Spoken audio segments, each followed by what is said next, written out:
of it. Okay, and my apologies. The instructions for this can also be found under step 2 of the configuration on the ACT sponsored website page. Their configuration. Okay, there's more information there, or you can contact me and I can send you my job aid that has like screenshots and it takes you through the process. The schedule of events is usually available on the ACT sponsored website. It's not quite ready yet. We're getting there real soon. The schedule of events talks about all the key dates, talks about deadlines and when you're going to have to do the key tasks and all those milestones, as well as the links to register for ACT administration, for the standard administration and training, accommodations training sessions. Those are really good. The trainings are maybe something you've already watched, but they're good refreshers if you have any questions. NDE is also going to notify you. I believe ACT sends out an email once that schedule of events is available, but NDE will also be notifying DACs when that schedule event is posted on our website, okay? And I have a link here for the website in case you don't have that already bookmarked. We're going to talk about ACT accommodations and EL supports. The new accommodation policy, as we announced in July, students who already receive accommodations at their school under the Individuals with Disability Education Act, IDEA, and Section 504 of the Rehabilitation Act will automatically be eligible to receive the allowable testing accommodations when they register for ACT with accommodations. Please note that this is a back-end policy change and it doesn't impact what you are required to do at this time. We ask that that you understand that it's super important that districts start doing your accommodations as soon as possible.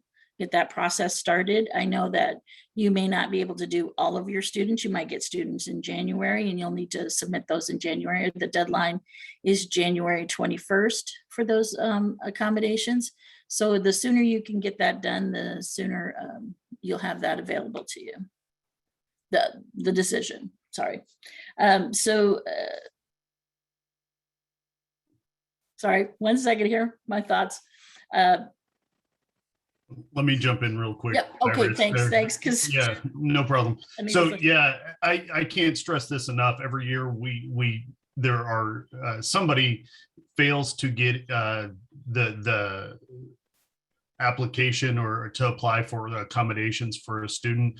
This really should be something that is done for all of your students, except for any new student you would have after the winter break, right? So before you leave for winter break, this really should be done. The application should be in. We think this is going to be the changes that ACT are making to this are going to be much better. They acknowledge that they have had some problems keeping up with these requests and taking care of them. It's under new leadership, and we think that it's going to be really great, but there's no reason for us not to get those in ahead of time, like I said, before winter break, unless there's new students that come in after the break for you. So really, if you prioritize that to get done before the winter break, that would be great. And if you have any questions about accommodations, never hesitate to ask. That's one of the things I do know a lot about. I don't know all the answers, but I can at least direct you in the right path to someone who does. Yeah, I get this question all the time. What accommodations are allowed and what documents do I need to have? So I provided a link to the quick start guide for requesting accommodations. It talks about the accommodations that ACT approves, talks about all the things that you're going to need to provide for them, and how to get that started in the test accessibility and accommodations system with ACT. So, and are there accommodations for EL students? I don't know if you guys knew this, but there are. Some of you might not know this. And the most common ones are extended time tests for extended time on the test, usually time and a half. use of an approved word-to-word bilingual dictionary, testing in a small group, and then just the directions are translated in these 18 languages. The other thing you need to know is that there's also the possibility that you might have an EL student that also has an IEP or a 504. And those are approved as well, for the most part. I think we have like a 96% rate of approval on our accommodations, so it's pretty high.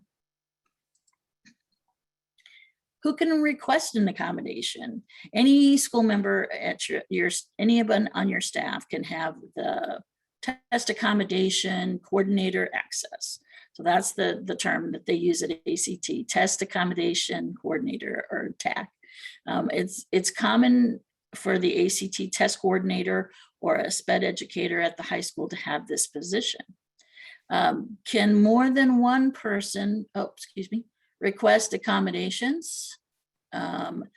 Everyone who has access can have that test accommodations coordinator access.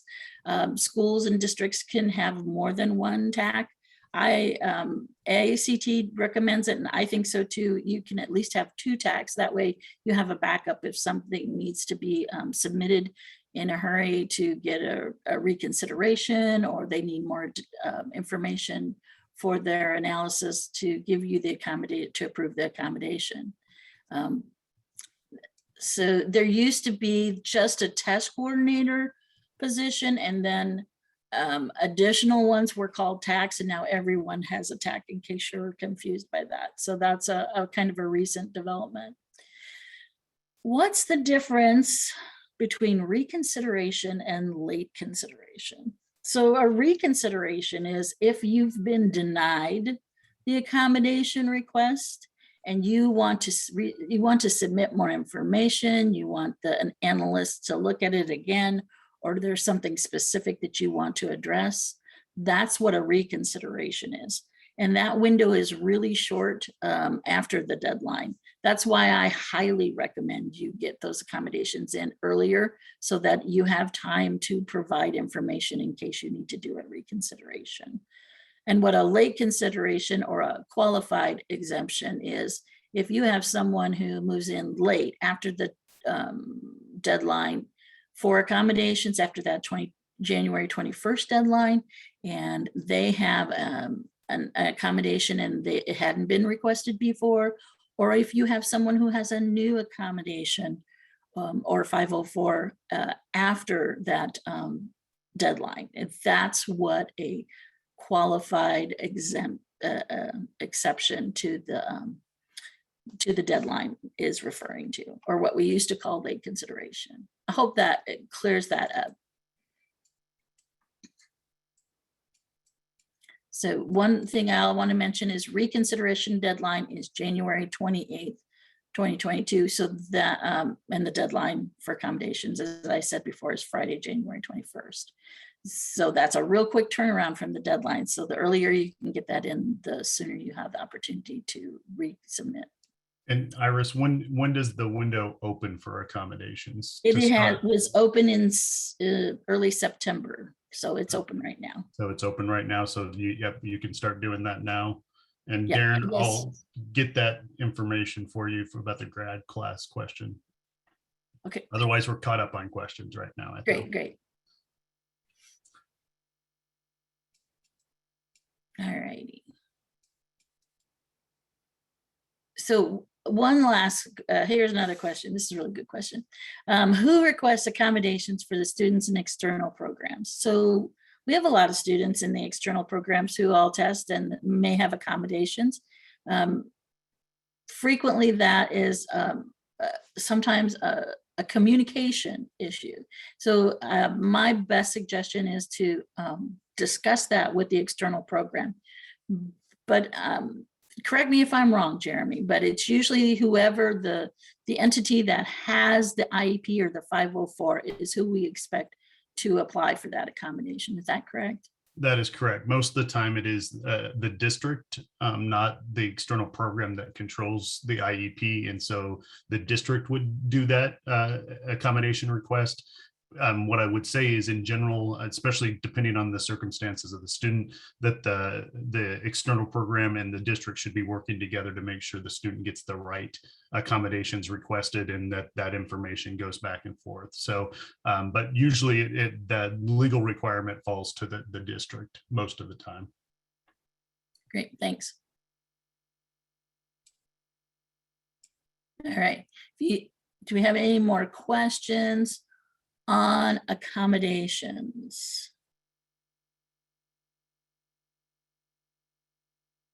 Okay, if you think of something, throw it in the chat, or we can address it towards the end if you wish as well. Next, we're going to talk about success.act.org. This platform is a website which we use to access ACT's online reporting system and the test accessibility and accommodation system, which we do accommodations in. This allows for one interface, username and password to access both the reports and TAA. And if you don't have access to this, please contact me and I can walk you through the process of creating an account. Talk about a little bit about online reporting. That is a portal, is a dynamic interactive reporting tool. It allows users to create custom reports which work best for their institution to interpret and use the data to best serve your students. And you can register that at this link, www.success.act.org.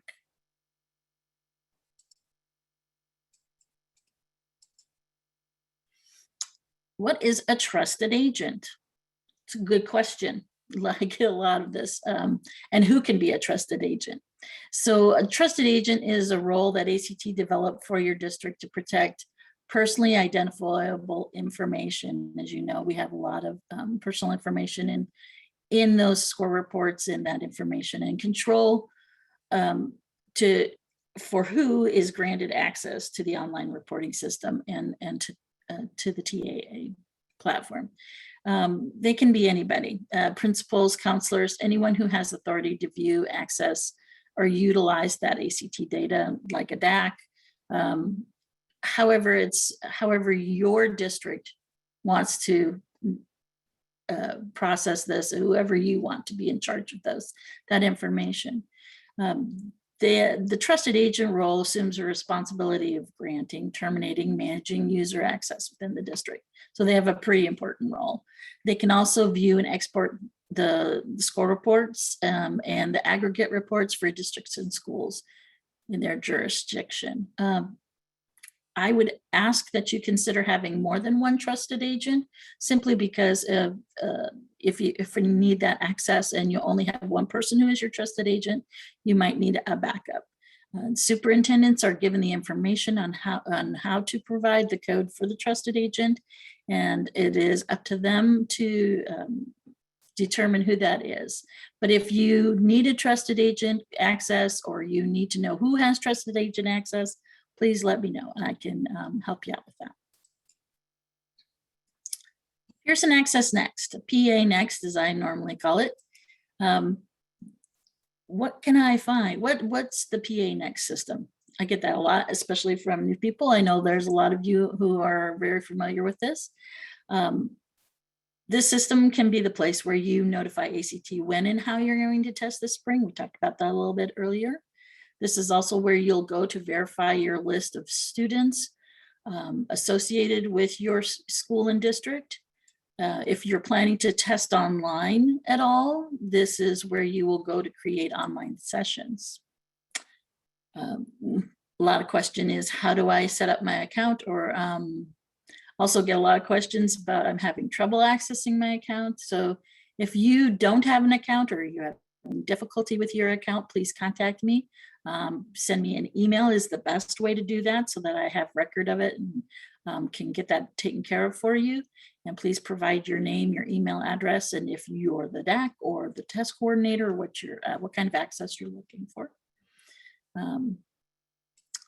And when will students be available in PA next? So this is where we will see our students listed, and that will be in January. NDE provides a file to ACT, and that, I believe the date is in mid-January when that access will be available for you to see your students and to verify that that list is correct and make any changes.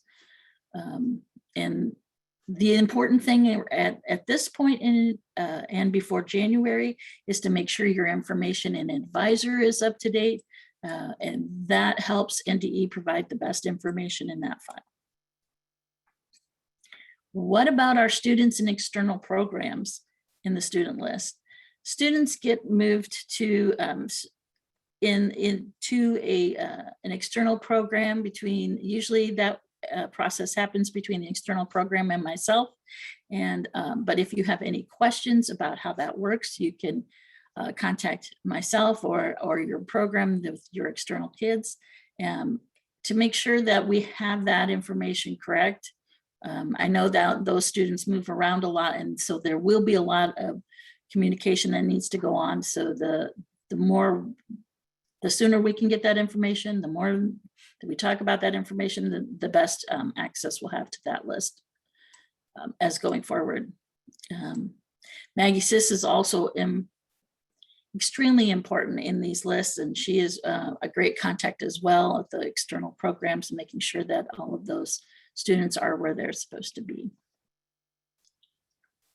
Okay. Oh, Bethany asked, when will the data be pulled from advisor? And I believe that is in January, but I don't have a specific date. Maggie, are you on that you can answer that? I am looking it up and I will get it in there. Okay, thanks, Maggie. All right. ACT online testing. We talked a lot about this in recent communications with you. We want to talk about online testing because we think it has some validity, a lot of validity actually. So there are different options for online testing. It's not necessarily all students test online or not. You could do a majority of your students with paper and just do online testing for makeup. I find that a lot of schools do that as an introduction into online testing to see if it works for your school. There are some schools that will split their student list in half and do half paper and half online. I can help you walk through that process if that's something that you're interested in doing. And then, of course, we have some schools that test all of their students online. So let's take a look at some pros and cons. There are more dates to test. That's the big one. 18 dates to test online versus the 3 dates for the paper and pencil. And there is reduced materials to handle, earlier scores or score availability, ease of administration, reduced administration risks, and the writing prompt. Oh, the writing prompt is really exciting. They can type it instead of writing it by hand. I know that Jeremy Henniger is a big fan of. Yeah, no, shake his head. Well, a lot of kids are used to typing, correct? And I can't write a sticky note without my hand cramping up anymore. I'm just saying. Just saying. That's good. Anything else you can think of, Jeremy, that I'm missing here? I know that there's some pretest set up that schools, that's a lot of work to do, the infrastructure and the devices. No, I just continue to think, yeah. And I get it. Once again, we encourage this a lot, but we also understand that it's a big deal, and moving to the online it is risky. Many people think it's risky. Let me put it that way. There have been very few issues, if any. Well, I shouldn't say if any. There have been very few issues overall, but we know, especially our larger schools. Anyway, just consider it as you're thinking about it. It does not work on iPad still, I believe. That's correct. Yeah. I don't know that they're ever going to support iPads, to be honest. But thanks. Yeah, and if you have questions about it, if you want to discuss it, if you want to have more information about it before you think about doing that, now's the time to ask. We can provide you with information, talk to some people at ACT who are a little more tech savvy than I am about it too. Whatever you're interested in with online testing, please don't hesitate to reach out and ask. Okay, so I asked my friend Jason Craig at South Sioux High School. They've been testing online since the first administration of NSCAS ACT. We didn't call it then back then, but NSCAS ACT, y'all know. And so I asked him to provide us with some best practices. So, and this is what he shared with us. So we begin requesting accommodations for students on 504s and IEPs and EL learners immediately when the window opens to do so. Our tech department is fantastic. They make sure we have all things technology ready for the morning of the test. We have Chromebooks fully charged with TestNav open in each testing room. Students simply log in with the credentials given to them with their authorization tickets. We strategically have test rooms near an internet access point. I think that's a great point. Also, the entire tech team is in the high school outside of the testing rooms. The tech department makes sure we have fully charged Chromebooks for the students who test over multiple days. This is a really great idea. We have the third year cohort students watch a video during homeroom prior to the testing regarding TestNav. This ensures the students are able to navigate TestNav and decrease any anxiety a student may have due to taking the test online rather than paper pencil. The video is short, but it highlights what students need to know. Then we train each staff member on testing protocols and how to navigate Pearson Access Next. The Monday before the test, all staff members check in with me to ensure they are able to log in to Pearson Access Next and answer any last minute questions. So thank you, Jason, for graciously allowing us to pick your brain about this and give us some information about it. Does anyone have any questions about online testing? I'm checking the and Kimberly, Kim, if you would send me an email, I can direct your questions in regards to the school level graduating class report, and anyone who wants that information, you'll need to contact me and then I will forward it to the specific person in charge of that. Okay. If there's no other questions, I'm going to move on. I feel like I'm going really fast, so I'm going to slow down a little bit. There's a couple of questions here that we maybe can answer. I don't know if you get to them later on or not. So when do paper orders, I'm sorry, when do I need to order my paper pencil for the spring ACT test?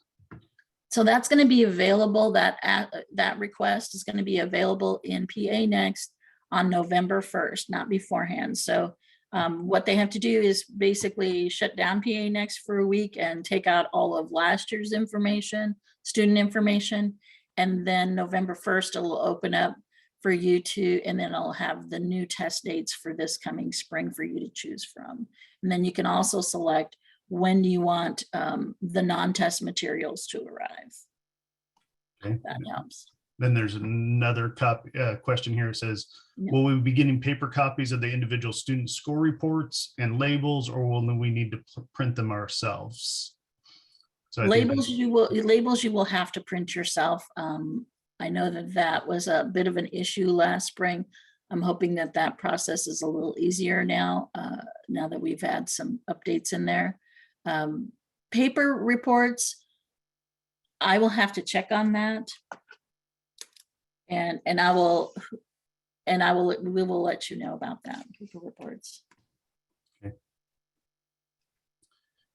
And I think this is follow up to the paper pencil ordering, take out what information and how. And so I think that was in response to what you had just said prior to that, and I'm not sure.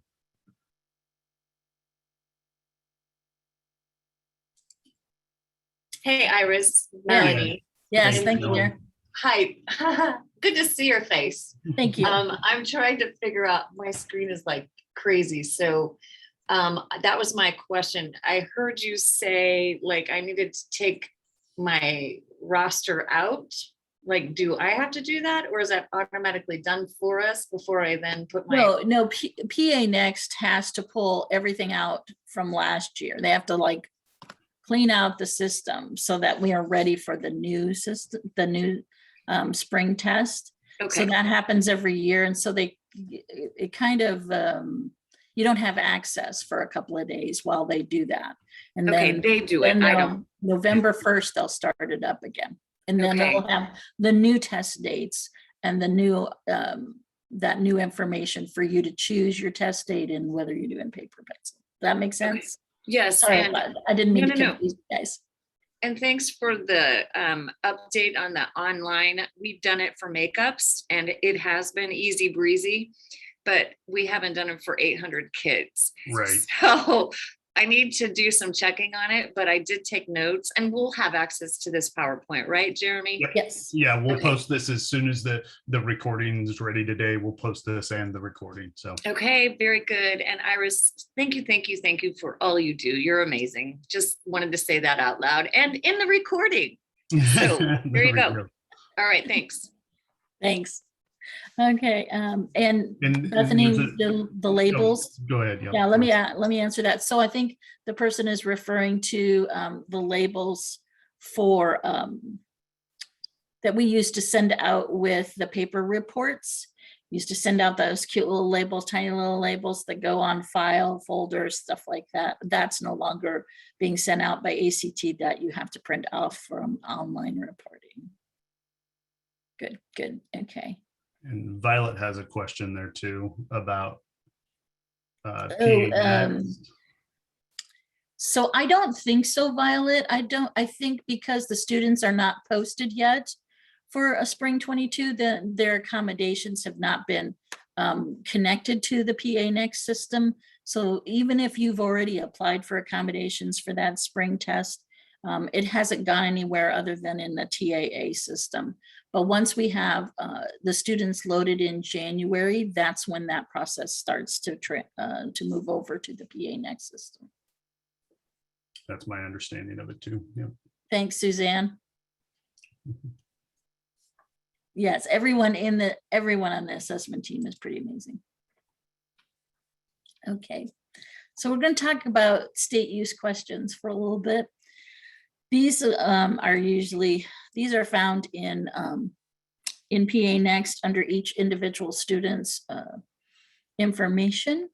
And these are 3 questions that the Department of Education would like us to answer. Number 1 is pretty straightforward. It's about parental consent. And Jeremy, jump in anytime when on this one too. But has the school received parental consent that allows ACT to share scores and information with third parties is our first question. The default is blank. So that is basically yes. If you have a student who does not have permission or the parental consent form, that is when you go into the individual students and do the drop down and say, no, you have not received the parental consent. So yeah, go ahead. Yes, go ahead. I was just going to say, yeah, we're so even though we've changed, or ACT has changed the process around the non-cognitive part or the pre-survey, whatever you want to call it. We've referred to it about a million different things, it seems like. to my ACT, NDE is still recommending that districts bring in or do the parental consent. The lawyers, both the U.S. Department of Education lawyers and Nebraska lawyers both basically agree that the provisions that require this basically put the school at jeopardy. And so we're recommending for your protection, for the school's protection, that that you get this permission and this consent done. You keep these at the school level. You don't need to send them in or anything. And yeah, if you get them all and you can just leave all of those blank, you just tell us the ones you don't get. And then the second question is, if this student did not test, select the reason below. So there's 12 options on why the student may not have tested. This information eventually does go to Maggie Sis in the file from ACT. So it's very, very helpful in her to have this information if you have it, and provide it so that she doesn't have to try and contact you later in June and July and you trying to remember, well, why didn't that kid test? You know, if you have over a whole bunch of kids who are not able to test. And so it's an opportunity here for you to help NDE out and answer this question if you have that reason. And then the third question, state use question, is if the student was dismissed for prohibited behavior, select the reason below. And then there's those normal choices. And if it's an other, then we will contact you and ask, specifics about that as well. Yeah, so a couple of things here. There's a question about the NTC codes not sticking. I don't know that the issue has been resolved around that. I'm not sure. We can dig into that a little bit and see if we can figure out why that happened. Maybe Maggie knows better than I do, because I don't always get pulled into those. So let us do some checking on that. Yeah, so the state use questions here, especially for this third one, if you have the ability to put this information in, please do. So we had last year, NDE contacted districts to find out the why about prohibited behaviors if they weren't in the system. And we know that you fill out the irregularity reports and send those in. ACT does not currently have a way for us to get that information and the details around the irregularity report. So it will make things easier. We won't have to contact you if this is filled out for a student that was dismissed. I know that's an extra step. I apologize for that. From a state perspective, we're working with ACT to try to make that so that we could get this information differently in the future, but that does not exist currently. The other reason why you want to do this is because there are situations that we will reinstate. NDE will reinstate partial scores, right? So if a student walks out during the science test but completed other parts of the test, we actually count those scores for you for state reporting purposes. And so making sure that we understand the reason why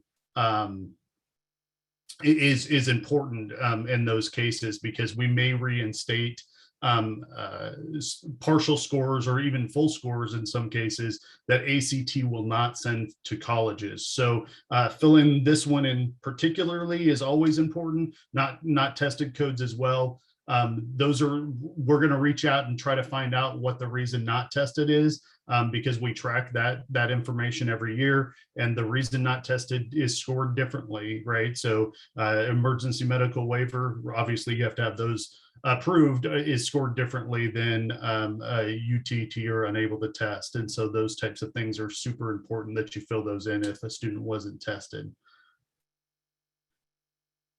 you leave permission blank or indicate no, what happens if a student fills in colleges? Nothing happens, Bethany. So this is, we're keeping track of how many no's there are and how that works. There are no current repercussions for a student not getting permission and then filling in colleges. Basically, what we would say is that the districts are doing their best to get permission, but we can't control students. So that information would still go to colleges. There is no way for ACT to stop the flow of that information. So even if they fill that out, then that information is still going to college at that point in time. Is there a way to export not tested codes or answer to the third state use code from PA Next? I don't believe so.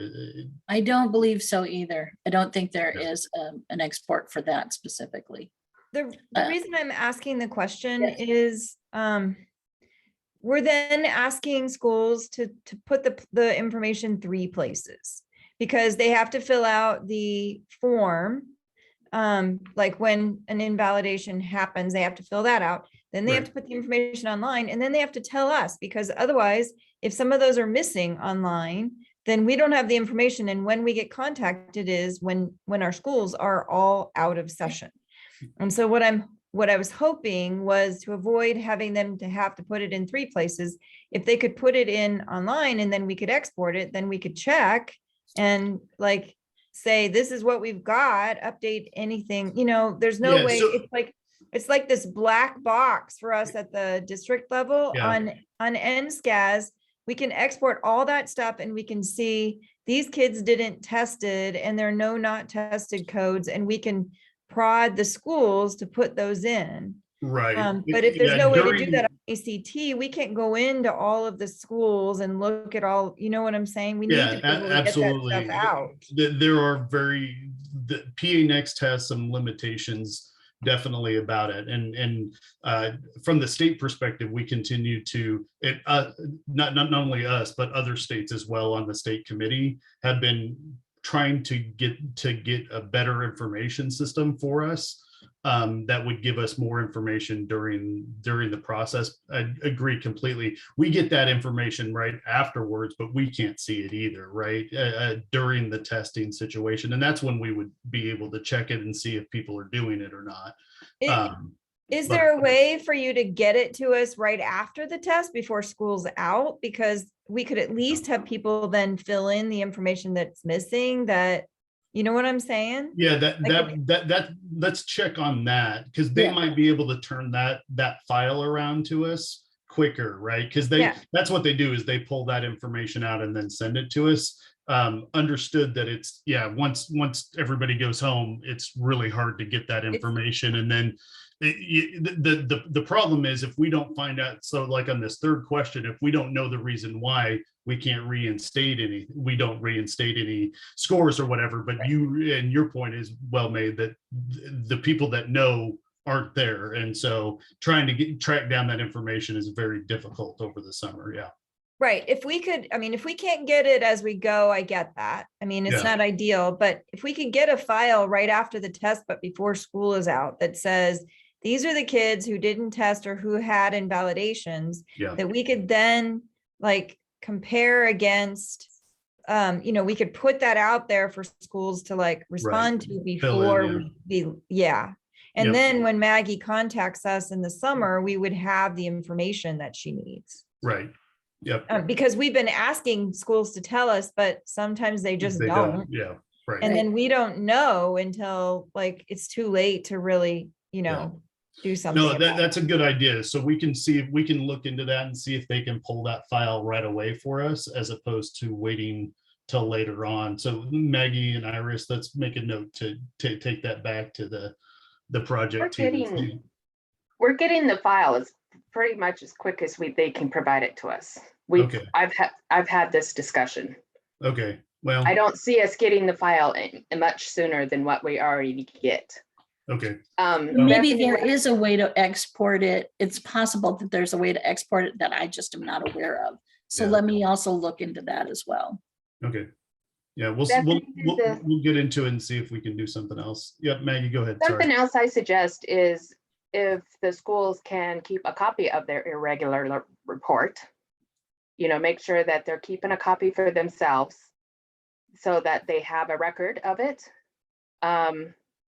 Or email Iris or myself right away and just let us know, hey, we filed an irregular report for student 1, 2, 3, 4, 5. And the reason why. So we'll look into that and see if there's better ways that we can do it going forward. We also had a question about, do we need parental consent for pre-ACT and ACT 8 and 9? My understanding is you do not, because those aren't getting sent to colleges and other third parties. Since it's only you're retaining that information and it's not going to other places, you don't have to have parental consent, is my understanding. Okay. Any other questions at this point that we can answer, or we'll go ahead and move on?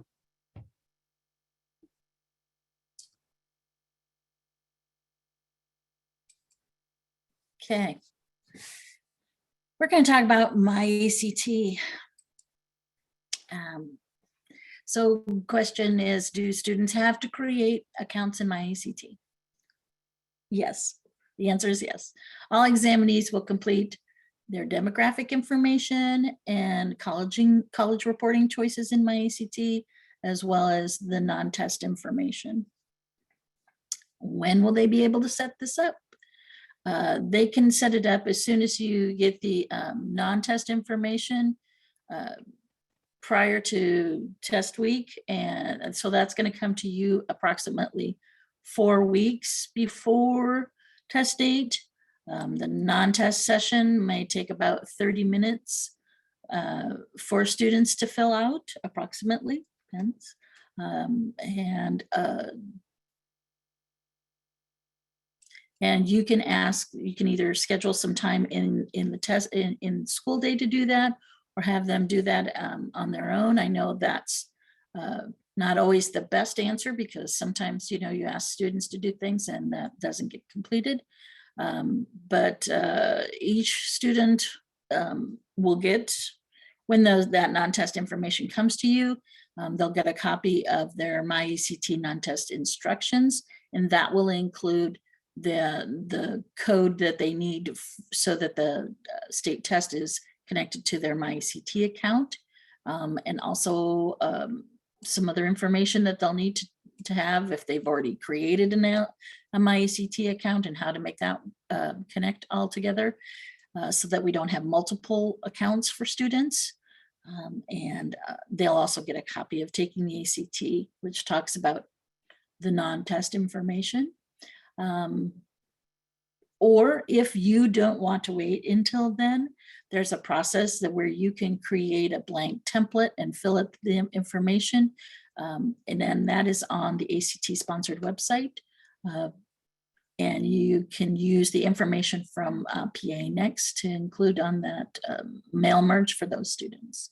If you have any questions about how to do that before you get your non-test information, I'm glad to help with that.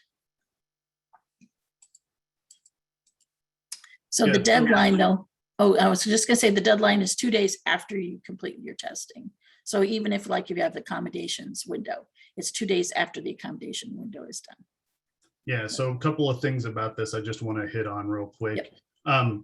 So with the MyACT, there's some definite advantages overall with this. How quickly students get their results back, combining both the national test and state test results for students it is easier this way. One thing to note is that when you pick your time to get your materials is when you'll get all of this personalized copy of the non-test instruction for students. And so if you want to give yourself more time, make sure you choose that earlier date. Then you get about 4 weeks that you could hand these out. and have the students fill out their My ACT information. I still recommend, and I think it's the districts that do this tend to have a better result if they set up a time for the students to do this during a class or whatever the case may be.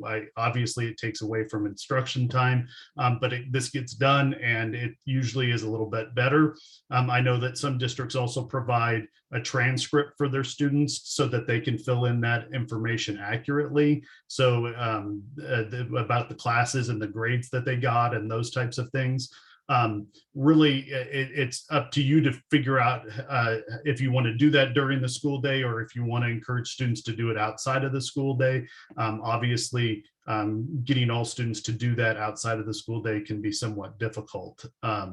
And we acknowledge that overall. So, but think about when you want to do this part or when you want students to do this, when you're deciding when you're going to get your materials and everything. And it is okay, yeah, that juniors, some of your students may have already set up an account because they've either done national testing or looks like seniors are encouraging juniors to do this in some cases. Yeah, you're able to link those accounts. I don't know exactly the process. Do they have to call still on that? No, or is no, that, it's different. Okay. So it's a little cleaner than it was last year. Okay. Of course, last year was our first go around with it. And so, yeah, we did have some issues with it. We had issues with all kinds of things, and we've worked really hard this year to clean that up and make it easier for students, and the instructions are easier. Fortunately, I was very honored to be on that team to work on making those instructions easier for both you and for your students. It's simplified. It speaks more to a language that they understand. It's not so ACT language, which sometimes can be difficult. And I think that you will find that it's going to be a lot simpler. You're going to have less stress. You're going to have less kids worried about their accounts being available to them or their parents' name on it, things like that. They've done a lot of work behind the scenes to make that a better system for everyone. So I think if you have questions or concerns about that, I really would be willing to talk to you about it, since I was able to be in on part of that, part of the changes on that. And the follow-up question, are those instructions in the non-test materials too, or do they have to find those on the website or print something to combine these? So if you want it before your non-test materials arrive, you'll have to print it out yourselves. And that is some instructions in a mail merge, a document that I can provide for you and help walk you through that. But ACT is going to be sending actual physical copies for each individual student with their each individual information. If they are on the list in PA Next by, I believe it's January 28 or no, February, first week of February. So that's the deadline to verify your students. So once that list has been verified and finalized. So if you have new students after that, they won't have the instruction sheet. We can talk about more about that later when we get closer to test time. But for the most part, yes, you're going to have an individual sheet for each student. And that comes with the non-test information. And you can get that information. You can request the non-test materials in PA Next after November 1st when it opens up to 4 weeks before your chosen test window. Hope that clears it up a little bit. If not, please let me know. So for creating an account and linking a previous account, that's correct. The information, all of that information is on this one sheet for the student.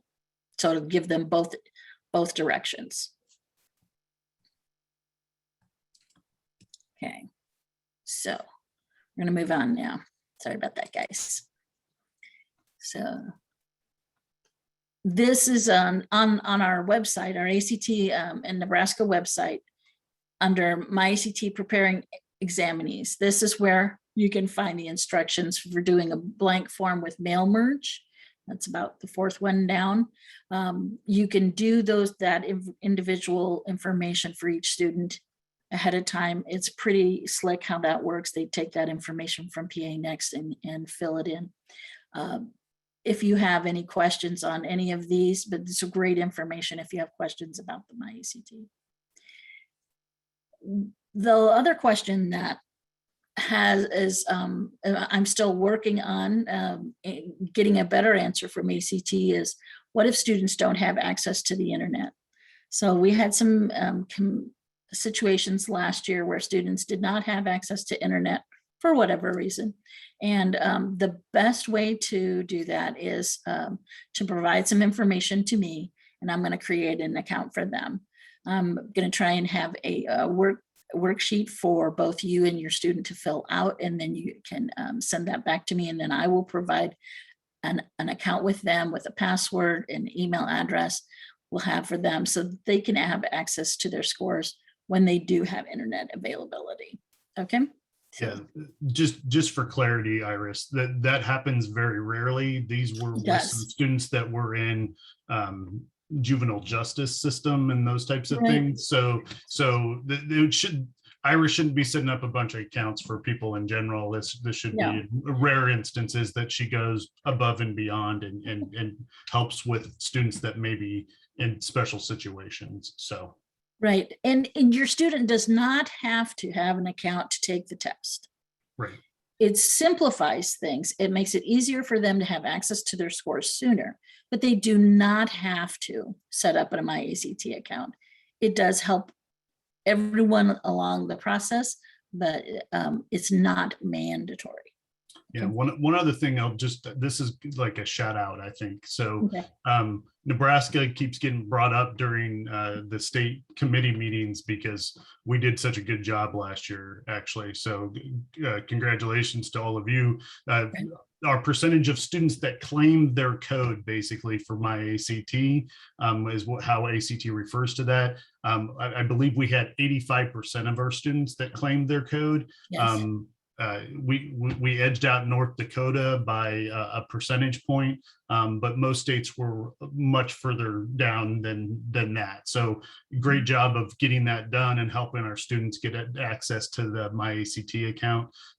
They do get their results much quicker, and they have access to a lot of other choices as well, as including ordering or asking results to be sent to other colleges or those types of things as well. So great job to everybody.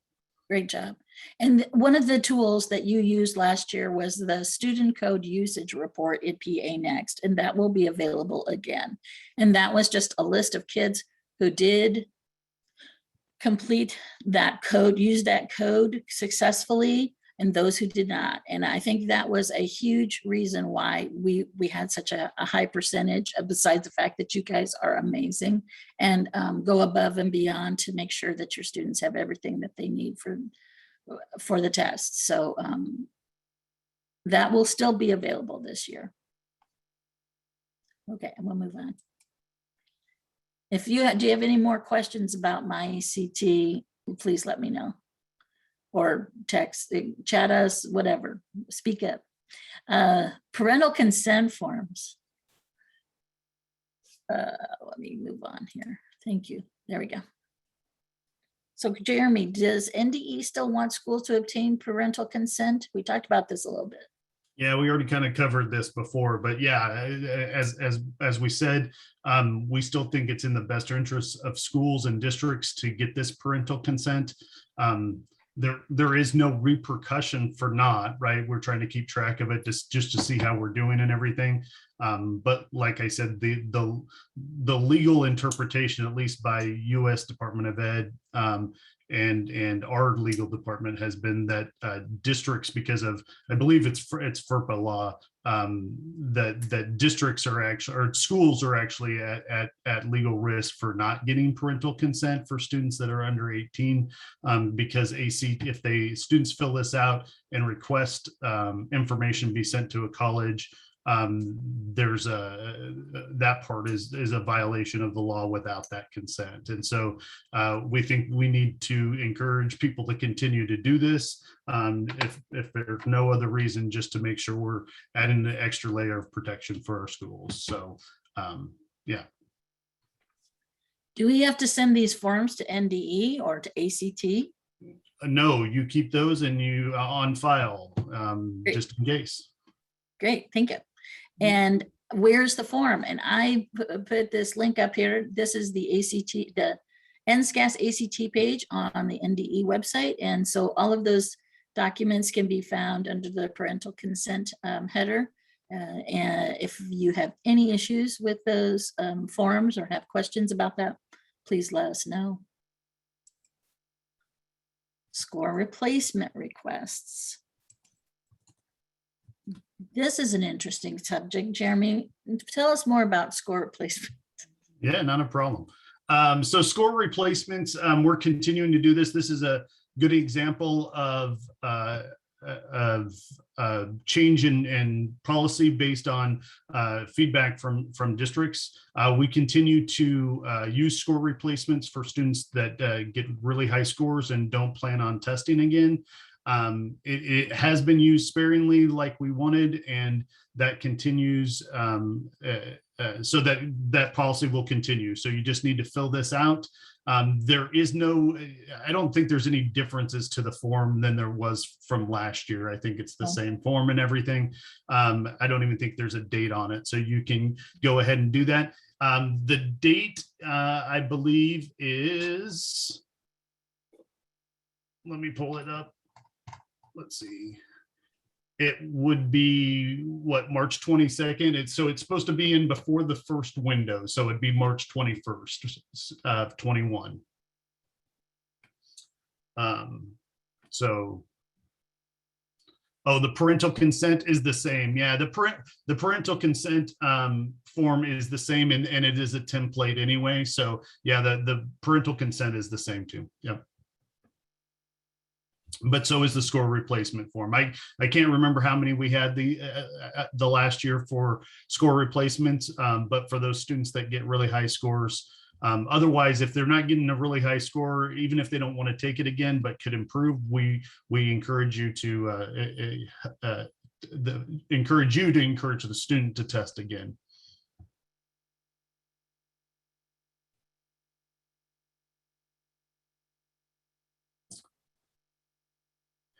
The form actually has the 22, yes. Yes. Is there a way we could move that later? We can take Often that. what happens, Jeremy, is we just get, like, the schools will tell, I mean, we're supposed to not tell parents that it's an option really. Right, Ahead but of they time, just don't because we send their want it to be kid. widely used. And so they don't know to ask until the kid doesn't show up for the test. And so those two things are not consistent with one another. Yeah. You know what I'm saying? Yeah, So yeah, I get either we that. have to Because they're just widely- saying we're not going to show up instead, and so then you haven't had a chance to fill out the form. Right. So either we have to widely say, like, this is an option. If you already have scores and you don't want, then you need to let us know by, which then distributes the information to everyone, which is, I think, what you don't really want. Or we have to be able to turn the form in after we find out the kid doesn't show up. One of those two things. Yeah. So do you want us to send that out? I guess I don't mind. So I don't mind. I think this is, the fear was early on that we didn't want a bunch of students with lower scores saying they weren't going to test again. And what we found is this has been used very rarely. So I don't mind districts putting out, if you've already taken the test and you have a high score and you're not planning on taking it again, I don't mind that. I really don't. So that's what I would rather do, is say, just put out there. I don't think we want to advertise it necessarily, you know, in the way like, hey, turn this in tomorrow or whatever, if you've already taken it. But I definitely think you can put this information out there to students and parents and say, if you've taken it already and you're not planning on taking it again, let us know so that we can fill this out. I don't mind that at all. Yes, and March 21st of 22, my bad earlier. does the state pull the highest scores from ACT National? I believe that you fill those in on the form, don't we? And then we confirm Yes. that, Iris? Yes. Thanks, it- Jeremy. now- I wondered about that. That was from me, Vicky. I didn't know how that worked because we've not had anybody do this. I mean, we have a Yep. lot of kids that are scoring that would be able to qualify. So I just wondered how that worked. Thank you. Yeah, so you just put those scores in, and then you don't have to worry about that. Yeah, the reading score, I will pull that up here. I forget what it is myself, to tell you the truth. If a student, actually the scores don't have, I don't know. Actually, I don't know. We what the haven't, score is. so super We haven't- scoring we has haven't had been kind of yeah. new, Bethany, so I'm not sure. We're gonna have to talk about that and make a decision on how we want to go forward with that. But if the super score, and that's on every individual score report, but if that is the super score is what you want to go with, that might be, we're going to have to make an NDE decision about that, I think. But I think we could, from my perspective on an operational side, it would work. So we'll just have to see. We might want to talk about that real soon and get back to you on that. It seems like if that's what's being sent to colleges and that's what colleges are using, that it would make sense that Right. you would take the highest in all the different areas. As long as I think so. I need to consider if there's any like unintended consequences or anything. As long as they're done before this is the state administration, I don't necessarily see anything wrong with it at the time, but I don't want to make a ruling on it until I've had a chance to fully consider. Well, I think students often only take the writing once, and that may not be the administration they did as, their best on the Right. other. Yeah. So, I mean, that would be an argument for, and I'm not trying to push you to decide. I just No, well, and the about it. evidence is really good with the super scoring. If you read the super scoring research, that it really doesn't make a huge difference overall. It makes a difference kind of on the edges. Yeah, so we'll take a look at it and get back to people about that. Yeah, so you need a 22 or above in math, a 23 above in science, a 20 above in ELA, or you have to have 60 points for English and reading together to be able to, if they don't have writing. So those are the scores that you need. And that's actually right in the form itself. It's right at the top so that you can look real easily if somebody, student brings this to you and says, hey, I want to get out of this. If those numbers don't hit that, then don't bother applying because we're not going to approve it. So, and if they hit those numbers, we automatically approve it. So you don't have to guess. Do you have that research we can share? 60 points together, right? So ELA scores are added together and divided by 3, basically, right? So you get your English, the reading and the writing score. They convert the writing score to a 36-point scale from the 12-point scale, I believe, and they don't give that information out, and it's not just a ×3 type of thing there. So if the reading score and the English score are more than 60 points when added together, so they would have to get an average of 30 between the two of those, then the score is going to be high enough when it's divided by 3 to qualify without having done the writing. So technically a student can actually qualify for this without taking the writing, because what schools have found, right, is that there's a student gets a really high score, I get a 36, a 35, something like that. And no, I'm not going to come in and take the NSCAS version, the state test, because I got a really high score and I don't want to do it again, which I don't blame them, especially if I got a perfect score, I would not want to take it again. Even if I got a 35, I probably wouldn't want to take it again. But if they didn't take the writing, they have to have English and reading added together be more than 60 points. to be able to qualify for that 20 or above. And yeah, I should be able to find the research, Melanie, to provide to you around the super scoring, because they put that out pretty widely last year before the COVID stuff happened, and they pushed the super scoring back again. So, but I should be able to find that and share it. Thank you. Yep. Okay.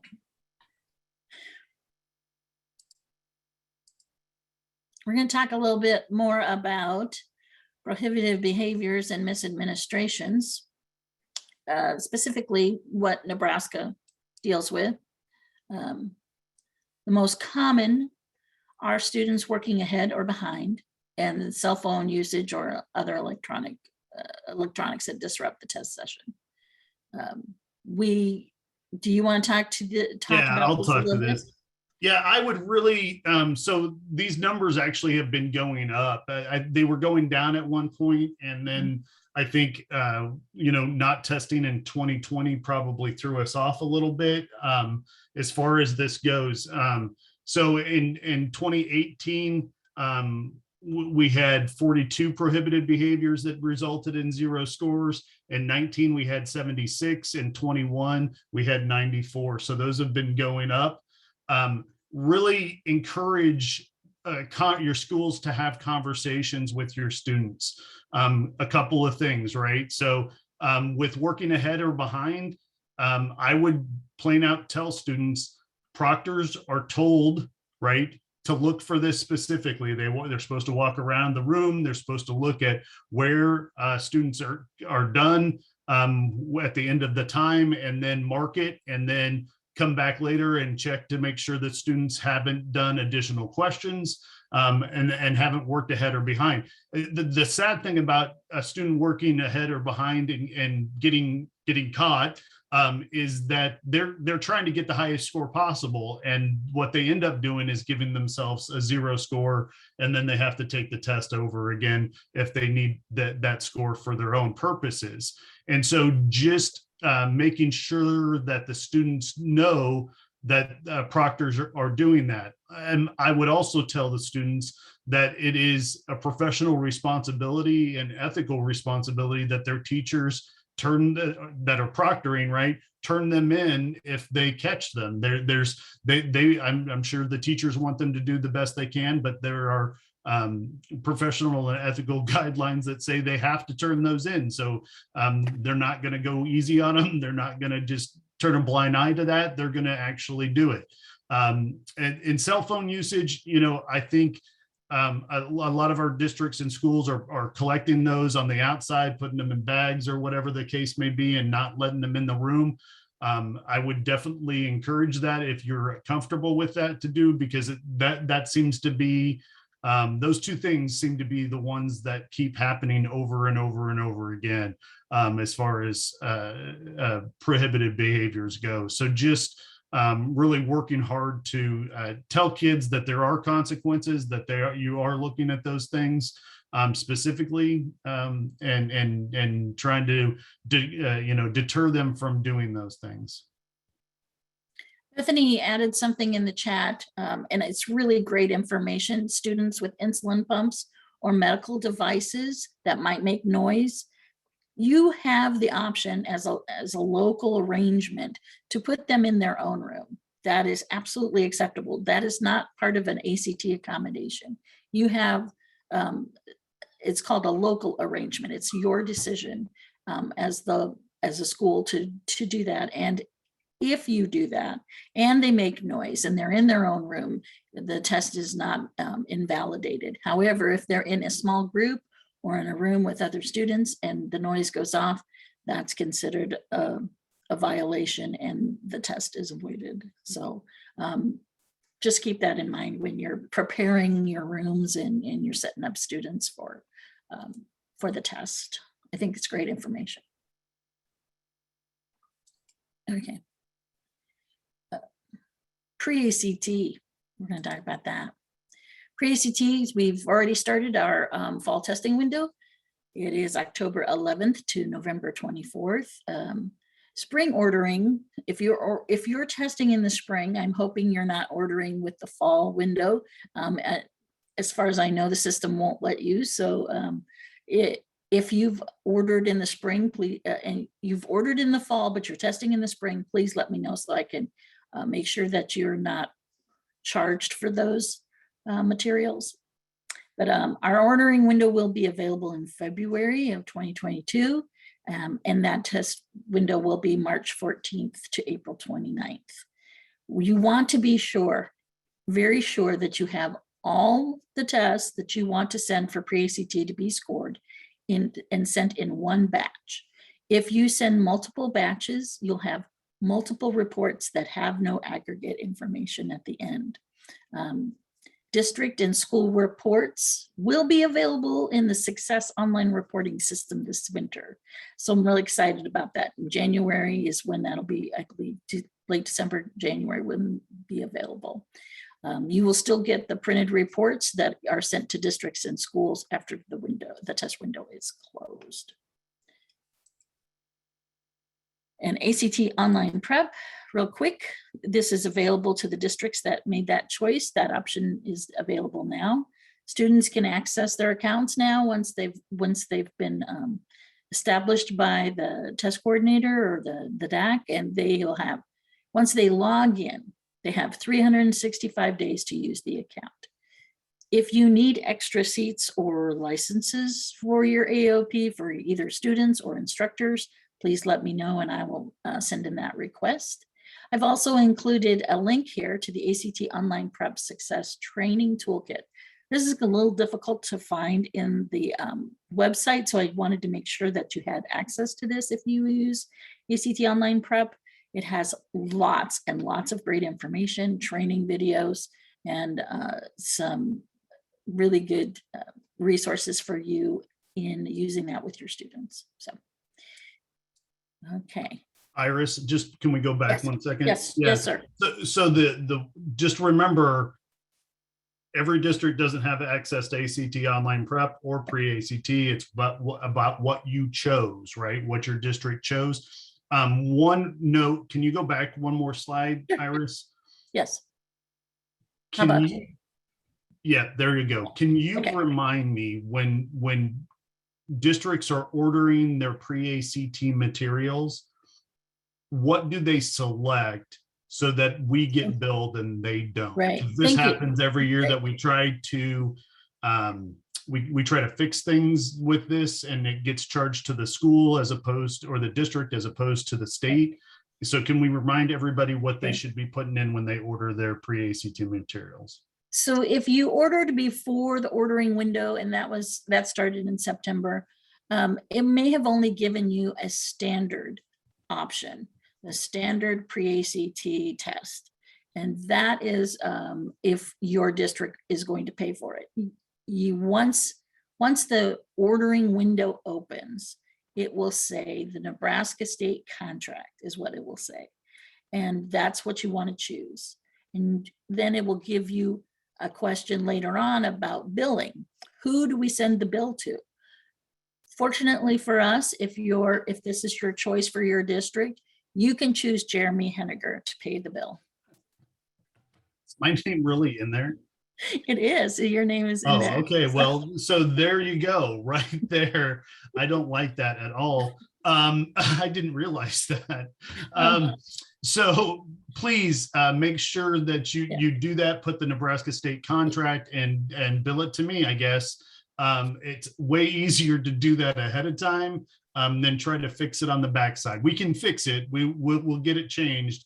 But it is really more difficult than anybody wants it to be to get that bill to come to the state as opposed to your district. So please, please state contract and bill Jeremy Henniger, I guess. So there you go. Jeremy, Melanie Mueller, I will second that because we happened to do that and it took months to fix. Months to fix, right? Months. Yes. And Yeah, It the is principal very is- difficult. The assistant principal is going to lose his paycheck. So just saying. Oh, Yeah. No, we just don't you want fixed that. it. You fixed it.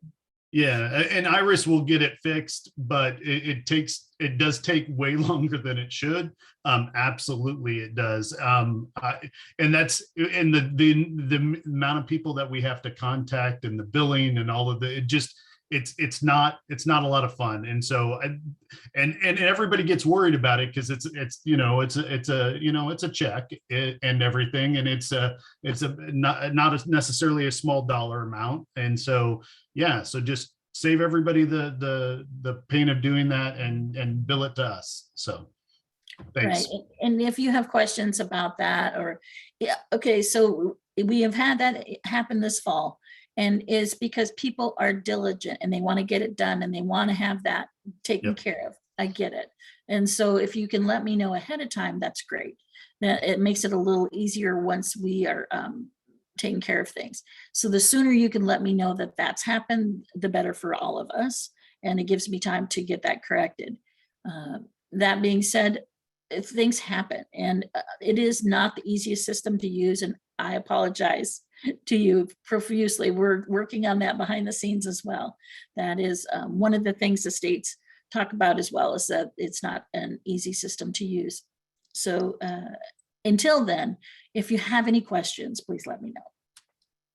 And then we're going to move on to NSCAS ACT ISRs. Yeah, so this is, we changed this process last year. We got pretty good feedback from this. We didn't actually get any negative feedback.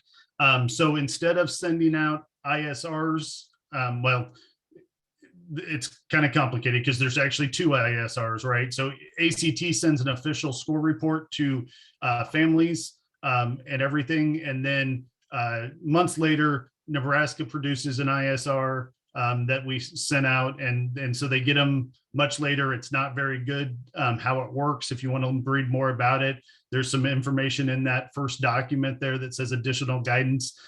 Everything is the same as last year. We're going to update that date on that link for you. But really what you need to do is provide the family letter to students as they leave the testing site. If you want to hand those out at that point in time, or sometime in the few days following the administration, that way when families get that report from ACT, they can know how students did on Nebraska's expectations for students as far as their performance level goes. That, like I said, the additional guidance kind of explains all that and why we do it that way. If you have questions about that, let me know. This form letter makes everything a lot easier. It saved people time and effort in a lot of ways, because you're able to take care of it earlier and get it done, and then you're not mailing stuff out and those types of things. Yes, you can send that letter to family via digital means, by email or whatever. You don't have to necessarily just print it out and send it. You can do a combination of things too. You can hand it to students. I get that if you hand anything to a high school student, it might not get to where you want it to go. I have a new freshman this year and very familiar with that in forms.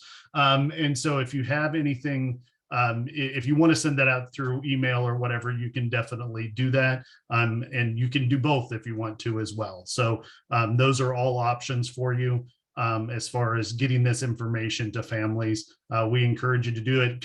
Could be something that you link to on our website and send out in a newsletter or those types of things as well. So it's just information that we want families to have. Our due diligence is taken care of if we attempt to do that. And so you have a lot of options as far as that goes. And then you don't have to worry about sending something out later on. So we'll continue to use this unless we hear that we need to change it, or we've come up with something better. So there's a question in the chat, Iris. Do parents need to sign a form allowing districts to upload IEPs to the state for accommodation considerations? Yeah, hi, Chris. Thanks. That's a really good question. Yes, there is a form, and it is on the ACT website. If you have any difficulty finding that form, you actually have to have the form signed before you request the accommodations. You do not have to give the form to ACT, but you have to have it signed and in school possession before you make that request. But if you have any, if you need any help finding that form or anything else with that accommodation, let me know. Okay. We have any other questions, hot and burning questions before we move on?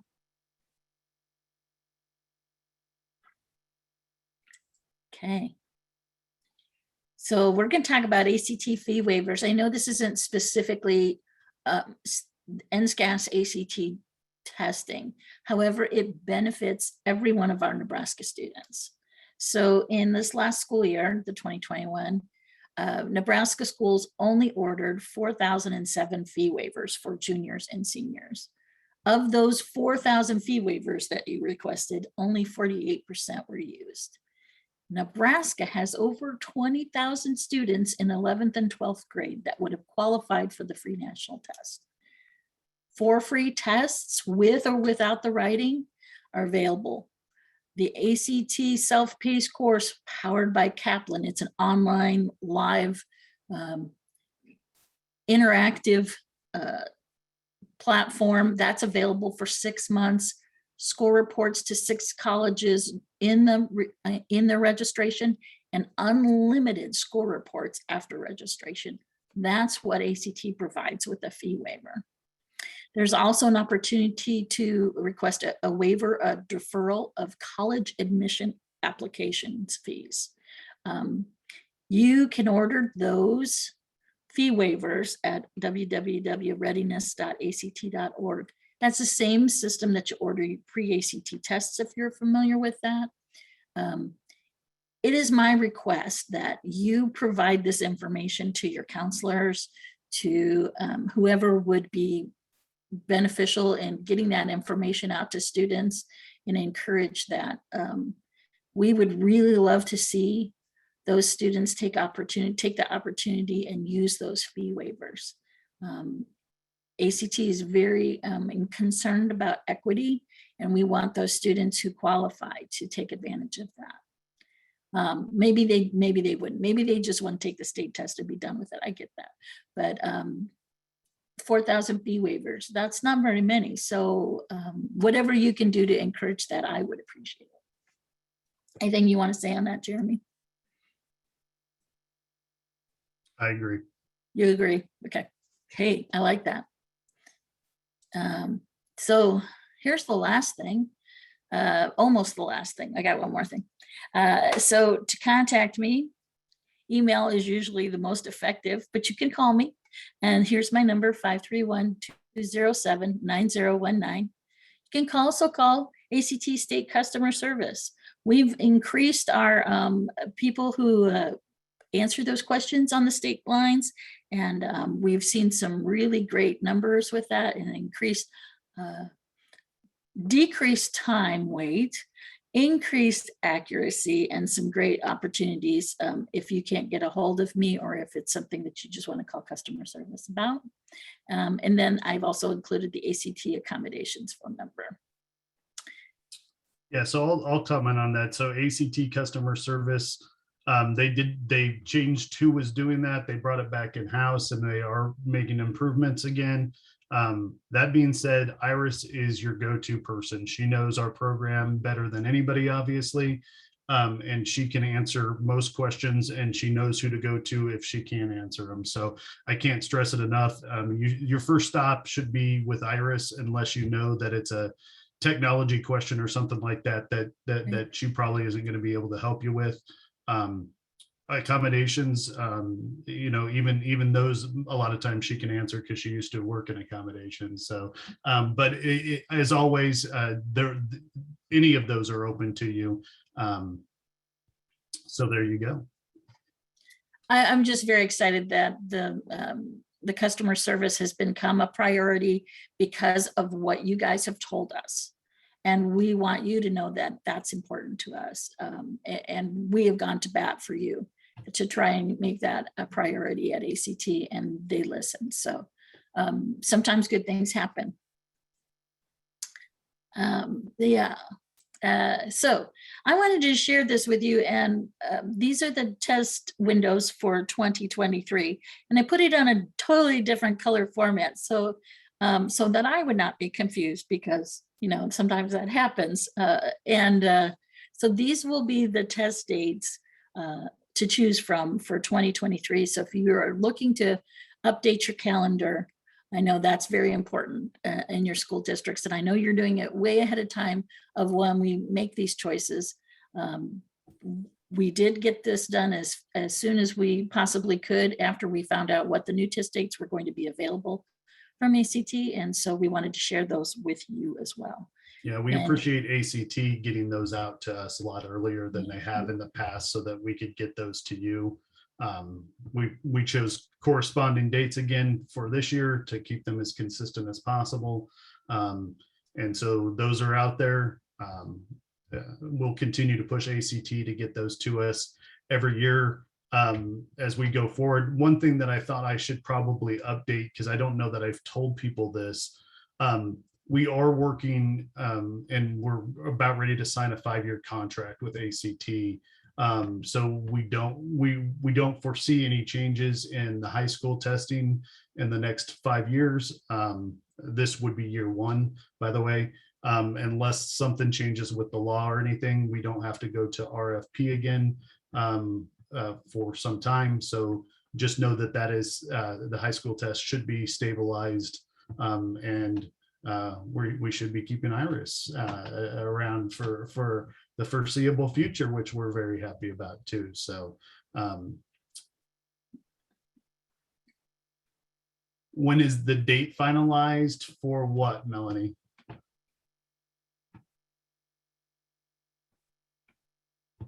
Sorry, Jeremy. We were talking the 5-year contract of ACT. So like, when is that, like, is it already a done deal, or? It is a done deal. It's just, it's not signed yet, but it's already a done deal because we're in the contract already doing stuff. So it is basically done. So it has to be signed, but we've already got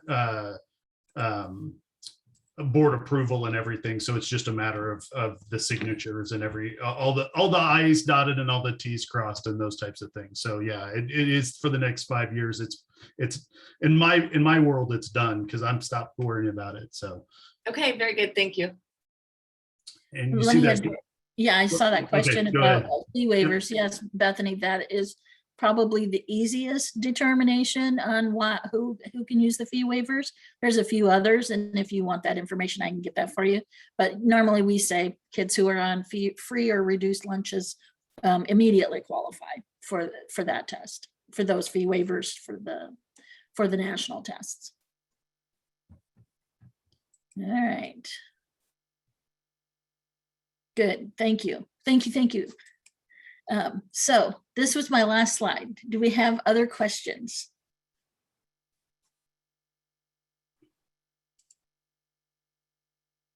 I want to see some faces. Great. Hey, Jeremy, this is Melanie. Yeah.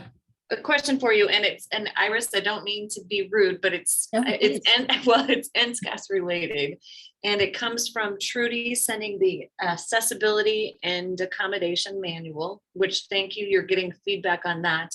But before I read the whole thing, and I'm not being lazy here, but yet I am. Before I read the whole thing, Everybody's are there busy, like, yeah.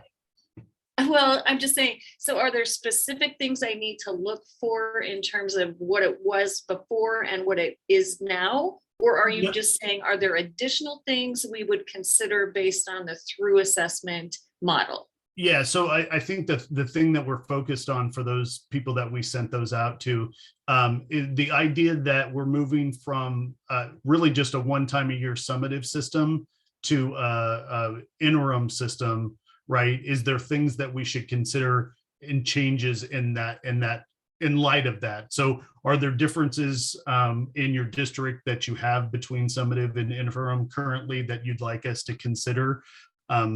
Since in the past, right, NDE has recommended that everybody use the same accommodations on interim tests, but we didn't really have any reason to or authority to necessarily change that. Now that we're going to this through year, we technically have a responsibility there. And so is there anything different that we need to consider as we go that direction? Well, and Jeremy, if I may add, and this is my opinion, because I'm being recorded, this is my opinion, just Yeah. saying. But having been the district, basically the assessment coordinator and taking on MAP, since we did that, we've always said accommodation light. Basically, it's an adaptive test. And so to offer accommodations that interfere with that adaptive nature of that test, we said accommodation light. Now, obviously it's documented and they did it for the right reasons. So in my mind, the same would be true, kind of, sorta, with this through year model. Am I off track or am I overthinking it?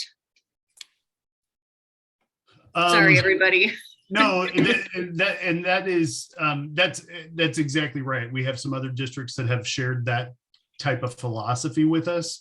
And so we want to bring, what we're doing is bringing people from the SPED world, people that focus on ELL students and their needs, and then assessment people together just to have conversations about what, if anything, what changes we should make to the manual, because the manual really is in effect for all of those administrations as we move forward. And so if we do want to consider any of those types of things we're going to consider, that's what I'll say, right? If people are submitting them, that's exactly the path that we were going down. Yep.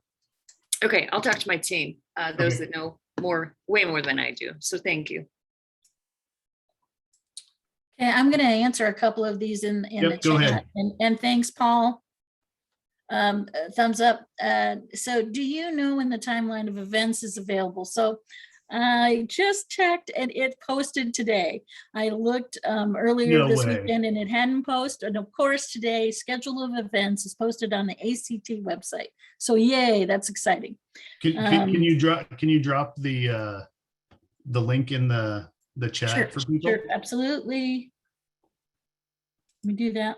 Yeah, I'll take that next question. So there's several it. questions earlier about reports. Is there guidance on the class of 21 report and how we can get something similar? Yeah, so you just have to ask the right person, apparently. So they're not, ACT is no longer just sending those out to schools. You have to have the secret email password. No, the secret email. And You just have to ask Iris, that's all. okay, It's yeah. crazy, So right? send an email to Iris and she'll give you the information on how to get those. Let's put it that way. I'm not working on anything anyway, right? Yeah, you're not. You're So- just sitting around doing nothing, twiddling your thumbs. I know. True. No, not true. Yes, great. All right. So for the pre-ACT, when it comes to accommodations, do they have to apply for those or do they just have to do them? For You do not have to pre-ACT. apply for that, for the pre-ACT accommodations. You do need, so this is my understanding, is you do need to contact them for the materials.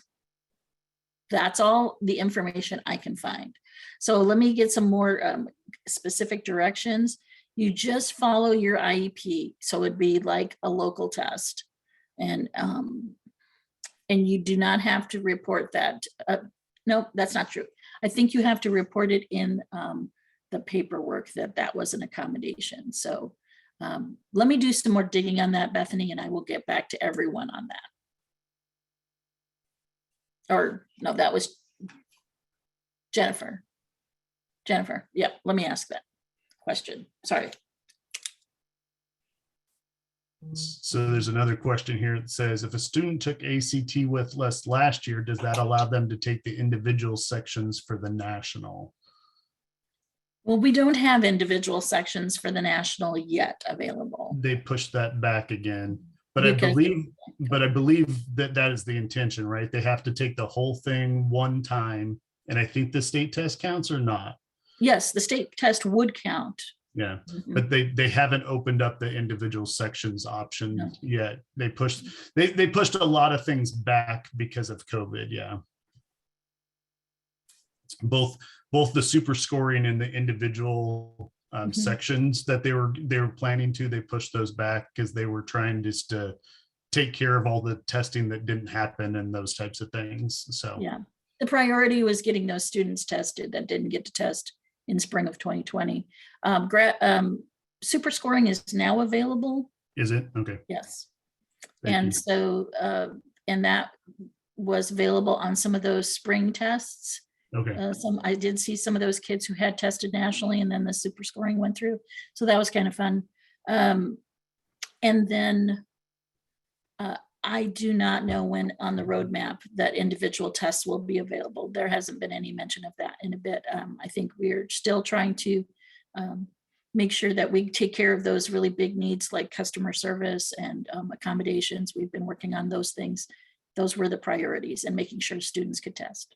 Yeah, I haven't, in the state meetings that we have, that we usually get a heads up if they're going to do those things like the individual sections. And we haven't got an update on when that's going to be yet. So when we find out, we'll be sure to let others know, because that's going to be, I think, a beneficial thing for students that really want to push their scores up. So other questions?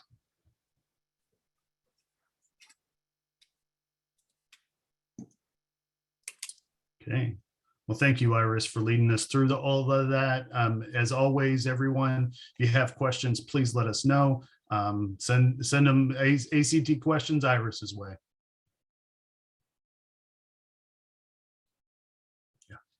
Yeah, especially the writing prompt. That would be good. That would be good to have. Indeed. If Okay. if you guys have questions or complaints or concerns, let us know.